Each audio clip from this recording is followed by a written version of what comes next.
Now let's go to Soros. Sure. Because George Soros, a lot of people are asking, saying, here's a guy that we had the reports, $13.7 million he gave to all these protesters. Almost 15 now, PBD. It's yeah, I mean, these numbers with all the protesting that's going on, the most common question being asked is, now let's address it. Why is George Soros, who is was born to a Hungarian Jewish family, who helped Nazis kill Jews? Yep. He's been asked about this interview. You're now asking the question, why is a Hungarian Jew funding Hamas? That's your question. Funding Hamas, Okay. funding anything to destroy this country and fuel the fire of anti-Semitism and get us to a place of civil war, because that's where it's going, especially election year. I'm sick and tired of this dude having look at by the way, his most recent photos, he looks like a demon. Adam, you're 100% Vinny, right. you're asking a question. Yeah. That you have to be also know the question you're asking. Yeah, why? You're inciting also. So think about the question you're asking. Are you asking the question, George Soros, because you're claiming that Jews are funding the pro-Palestinian protests, or are you saying that he's not really a Jew, he hates America, he hates capitalism except for himself and his family? Why does he want to destroy America? Is that what you're asking? I'm kind of in the middle, because I'm curious as to, why is a Jewish man, who I know you guys are saying that he's not religious, Adam said it, why is a Jewish guy, promoting anti-Semitism? I mean, that must, like you said, he's a self-hating Jew, and then at the same token, he's trying to destroy the fabric of America. Tom, what do you know about this with George Soros? Okay, so, Vinny, life becomes easy and logical. It doesn't mean that it's happy. It doesn't mean that it's good. It doesn't mean it makes you proud. But logically, things explain themselves. If I was to say, hey, do you see what this George Soros guy is? Who's George Soros? What if I defined him this way? Well, he was born Jewish, but gave it up, and his parents actually helped the Nazis imprison Jews, and he's basically a Marxist globalist. Period. Correct. Full stop. If I say that to you, are you surprised by the actions you see? Definitely not. Are you surprised by seeing someone who is fomenting civil disorder and funding, disorder? Well, no wonder he's funding disorder. He's a Marxist. He wants to disrupt the one country that is strong against Marxism. Why is he funding these things? Well, no wonder he is. He wants to undermine the allies of that country, such as Israel, such as others. So if I say he's a Marxist globalist and he's in favor of immigration, no wonder he's in favor of immigration, because he's a globalist. You have to look at, you don't have to, I'm not saying that to force it on you. I look at him for what he is. He was born Jewish. His family had horrible, horrible, horrible decisions to turn in people of their own faith, once upon a time their own faith, and then, through playing the currency market with great aplomb, builds billion-dollar fortunes. That's how it happened. And now he's taking his Marxist globalist agenda and he's funding it. And that's George Soros. Okay, here's my question to you, though. How are we not holding him accountable? How much more George Soros stories do we have to hear of him trying to destroy this country and this piece of trash? Step back a little bit. Step back a little bit. This is very important, okay? Okay. So I get messages on Connect from people who fully are like, I'm so glad you defended Muslims on this one video and and screw Adam, okay? Followed by a message, I cannot believe one kind of an Islamophobe and you're Zionist. I'm like, okay, if you know one thing about me, I am not one that's going to conform to you to make you happy. Both parties. I'm not that guy, okay? I'm trying to find out what the hell is going on. Here's one thing that I can tell you when I see this guy. This is the only guy I've ever studied that said he fancied himself of seeing himself as a god, and he struggled with this as a kid. And later on in life, in an interview with LA Times, Rob, I don't know if you've seen this or not. He said he's a god. He said You've never seen this? No. Go George Soros, LA Times interview 2004, I believe. Is this it? Okay, go a little lower. Put God, just keyword God. Do Control F, God. Do it again. And okay, so here we go. It seems that Soros believes he was anointed by God. I fancied myself as some kind of a god. He once wrote, if truth be known, I carried some rather potent messianic fantasies with me from childhood, which I felt I had to control Otherwise, they might get me in trouble. He continues. When asked by Britain's independent newspaper, Rob, if you can pull it up, that camera's in the way, on the passage, Soros said, it is a sort of a disease when you consider yourself some kind of a god, the creator of everything, but watch how it ends. But I feel comfortable about it now since I began to live it out. Oh, wow. Yep. This guy's not a Jew. He's not a Christian. He's not a Muslim. Mm-hmm. He thinks he is God. So this is not who you think he is. And I played that interview on what his family did. When asked in this interview, how do you feel when you help Nazis as a 14-year-old boy? Do you have any regrets? Look at the smile on his face. Rob, if this is the clip I'm thinking about, go ahead and play this clip. My understanding is that you went out with this protector of yours who swore that you were his adopted godson. Yes. Went out, in fact, and helped in the confiscation of property from the Jews. That's right. Yes. I mean, that sounds like an experience that would send lots of people to the psychiatric couch for many, many years. Was it difficult? Not at all. Not at all. Maybe as a child you don't see the connection. But it created no problem at all. No feeling of guilt. No. There you go, Vinny. That's who you're dealing with. Yeah, that's who you're dealing with. What's one of the darkest guys in America that's been trying to divide America for decades. For decades. This is not someone who loves America. This is a user of a system to create wealth, to control, and impose his beliefs that are deep-rooted in him. He doesn't like Muslims. He doesn't like Christians. He doesn't like Jews. This guy's not a side. He looks at everybody as a way to control them, manipulate them. He doesn't care for these college students. He doesn't care for it. He wants to see America fall like there is no other. He may be at the top 5 of the list of people in the world that want to see America fall. And his son is stepping up in his Alex position. Soros. Who funds, go ahead. And I sent you something, Rob, if you want to. So, do you know people who are Christians, but they don't practice Christianity? Yeah. Do you know people who are Muslim and they don't embrace that? You're Buddhist? Yeah. That's who he is. He was born Jewish. His parents obviously were not practicing Jews. He wasn't raised this way. He was an opportunist.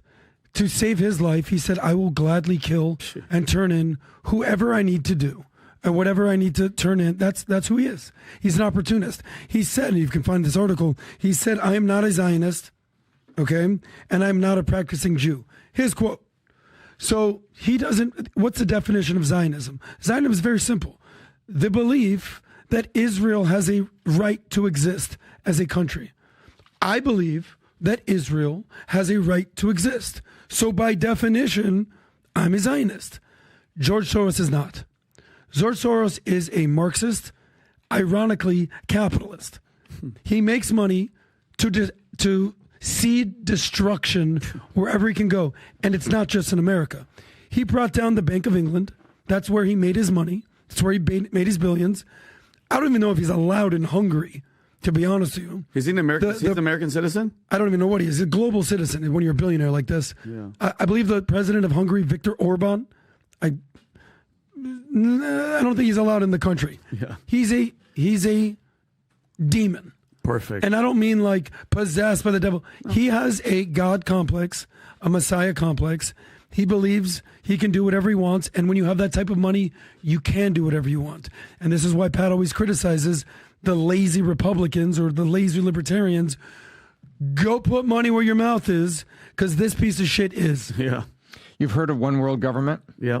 So globalism ends at a one world government and a central bank digital currency that controls all the people.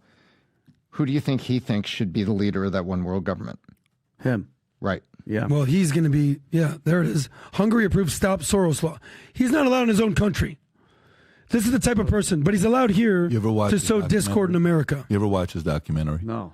So they made a documentary about him that is a pro-Soros documentary. And this paints him as a great guy or whatever. Still worth watching. Really? Yeah. Because they tried so hard to make him look good that even at the end of the documentary, of a pro-Soros documentary, you still walk away saying, what a freaking dark guy this guy is. Yeah. So these are two different things we're talking about here. Can I add one more thing? Yeah. I'd like to go to the next story. You got 20 seconds. The question of who has the Jewish vote. Jews, if you're not Orthodox or super conservative, we all know the Jews, or anyone who's Orthodox in any religion, tends to be more conservative. Jews in general are very heartfelt and empathetic, so they tend to lean liberal. It's part of our DNA. We've been mistreated for 5,000 years. Let's help people. But with what's going on now, with George Soros and this dark left-wing money, you're going to see a mass exodus from the Jewish community from the Democratic Party. Good. It's already happening. And by the way, not just that, but do you know what city in America has 1/15 of Jews living in the world? New York City. New York City. Yeah. 993,000 Jews live in New York City, and they don't feel safe, and they're wanting to leave New York City. Think about that. So politically, what just happened the last few months, a lot of weird things happened here the last few months. What the Dems are trying to do, the Dems are trying to see between the Jew vote and the Muslim vote. Yeah. And the left is trying to own both of them. Okay, trying to own both of them. Muslims are trying to own it to say Republicans are not pro-Islam and they're this, that. So they're putting the fear porn with the Republicans to not want Muslims to vote Republican. But a lot of Muslims right now are conflicted. Yep. And the reason why Muslims are conflicted right now, on one end, they love the values of how conservatives are with their kids. Yep. They love what they stand for. They're like, dude, we're on the same page here. But they also are uncomfortable with conservatives that are not okay with the pro-Palestine, all this other stuff. So it's a split right now with what's going on. And so we announced the Manek contest to come have dinner with us at Casa D'Angelo and go have dinner. Rob, go to the Leaders Bulletin. Folks, if you want to see the Leaders Bulletin, just go to Manek.com, and all the way at the top, you'll see a Leaders Bulletin. Click on it. The video explains how to compete. It's whoever Maneks the most, both as experts, influencers, and those who ask others. As a user, you can compete on this. Rob, you can stay on that if you want. Just stay on that. Oh, you have the categories of where they are. But I want to see how many Maneks people are doing, and then we'll go to that. So right now, if you look at this, new experts on Manek, lightweight, if you look at it, zoom in, Rob, Tulsi Gabbard has officially completed 72 Maneks that she has responded to, by the way, on Manek. Second place so far is Brandon Davis, then it's Santino Tostani. John Ray is competing, but he's fourth place, and he got the rest of the folks. Even Ryan Garcia's at seventh place, by the way. I love it. And by the way, I think he's responded to every single Manek he's gotten, and he responds in audio. So it's not like he responds. Rob, go to the other category for middleweight. If you look at middleweight, Fernando is still first place at 46. This is people that pre-announced in the contest. They were on here from April 16th. He's done 46 questions he's responded to. He's first place. He'd be invited to the dinner. Then it's Parasat Tomos, third place. Look at the next. Guys, get Kelly some Michael next. Get her Mara, up there. Kelly. Dame Dash is even on there at sixth place. Go to the last category. Heavyweight. First place is Dustin. Not even close. 138. Dustin is crushing it. Calvin G, 77. Chris Cuomo, third place. 44. And then you got everybody else. Now, Rob, go to home team. Go to home team. Who's dominating? Okay, dominating Vincent Oshana, 281. Wow. Then Thank you, everybody. I love you. Vinny. Then it's Tom, 204. Adam, 75. We're trying to catch up. But I'll tell you guys here what's going on here in a minute with Vinny. Go down to the bottom with the people asking most questions. This is how you use Manek, slowly but surely becoming the most a popular networking app, because 95% of the time the people respond to you. Yeah. You want an answer back? Pay for it. You want to be waiting for 3 months? DM somebody on Instagram, LinkedIn, Twitter. If you're lucky for. By the way, the number of people getting back to you, if you DM them, is less than 3%. On some apps, is 1%. Manek is 91 to 95%. Look at the people asking the most questions. Show that real quick, Rob. So in first place is who? Zoom in a little bit, Rob, if you could, for the Terrell Hall, 76. Eddie Gossaker, 71 questions he's asked other Manectors. Eric Link, 67. Very competitive, by the way, here. Now go to the other side for people that have been using Manek. Wow. Pre-April. Dustin is asking questions. Ozzy, second place one. So far, it hasn't even been 2 weeks. Jeanette. And top three, they're all above 100. Jeanette Lahose, who comes to all the lives that we do. John Ray. Okay, so here's what I want to do, Rob. If you can go to all the QR codes. How many of you watching this, be honest, who here loves Vinny? Okay?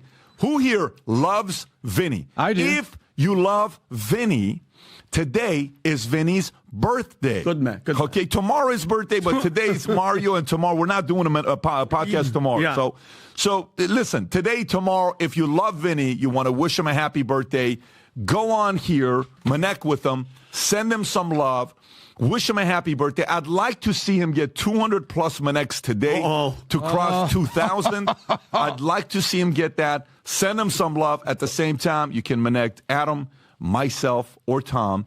And FYI, for those of you guys that haven't yet started competing, download the app. Start connecting today.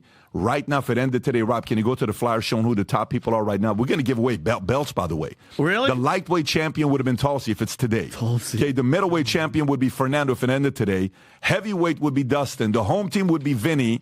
For new users, it would be Terrell. And for existing users, it'd be Dustin. Doesn't have 2 belts. He'd be having two belts. Listen, we're going to give it to him at Casa D'Angelo. Everybody at first place will be at the main table. Anyways, so there's a QR code at the top. Download it. So if you like this clip and you want to watch another one, click right here. And if you want to watch the entire podcast, click right here.